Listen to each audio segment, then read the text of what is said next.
ตายเอาเงินมาให้กูเท่าไหร่นะ300,000300,000อย่างนั้นลูกมึงตายพูดกับแม่มึงเลย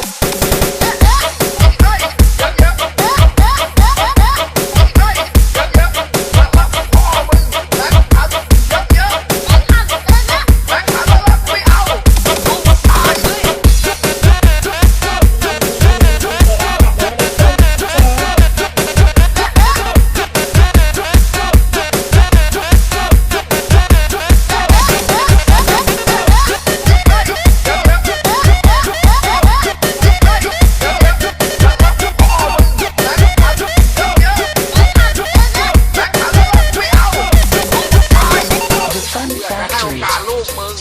จะไม่ฆ่าลูกมึงก็ได้ถ้าลูกมึงพูดคำว่าชอช้างได้ก็จะปล่อยมันไป